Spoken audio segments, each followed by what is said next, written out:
პროექტ სამწუხაროდ ძალიან რთულ პერიოდში მოუწია მუშაობა.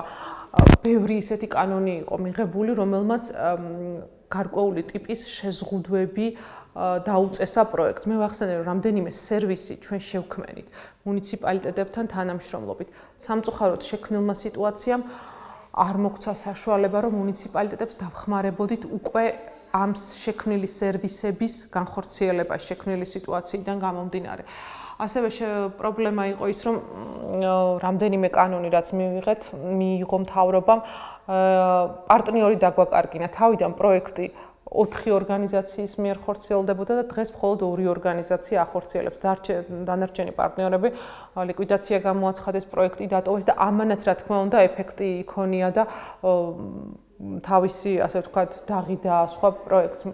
ძალიან გაგვიჭირდა ამ რთულ სიტუაციაში მუშაობა და ვფიქრობ, რომ მაქსიმუმი შეძლო ევროკავშირმა თავისი დაფინანსებით ამ შექმნილ სიტუაციაში არსებული გამოწვევების გათვალისწინებით ძალიან კარგი შედეგები დადო. ბევრად მეტი შესაძლებელი იქნებოდა გაგვეკეთებინა სხვა სიტუაცია რო ყოფილიყო, მაგრამ არსებულმა სიტუაციამ დაგვაყენა ამ სიტუაციის წინაშე, რომ მხოლოდ 2 ორგანიზაცია ვაგრძელებთ მუშაობას და ვამთავრებთ უთხრა დავიწყეთ და ასევე პარტნიორებთან დაკავშირებით, იმიტომ რომ ეს პროექტი თავიდან მე გითხარით, რომ პირველი კომპონენტი ეს იყო სამოქალაქო სექტორის მხარდაჭერა. 10 ორგანიზაცია იყო თავიდან შერჩეული 2 რეგიონში, ვისაც ვეხმარებოდით, როგორც ორგანიზაციული თვალსაზრისით, ასევე თემატური მიმართულებით და სამწუხაროდ იმ 10 ორგანიზაციიდან ძალიან ბევრი ორგანიზაცია დაიხურა და დღეს ვეღარ ახერხებს ფუნქციონირების გაგრძელებას და ეს ისევ და ისევ რეგიონზე აისახება.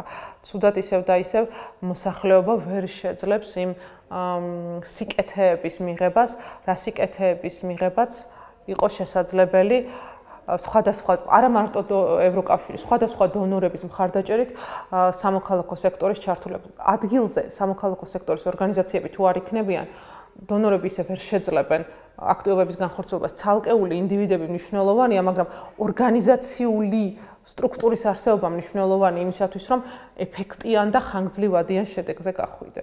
და ამიტომ ეს საფრთხე ადგილებზე არსებობს, რომ შეიძლება კიდევ უფრო ბევრი ორგანიზაცია დაიხუროს.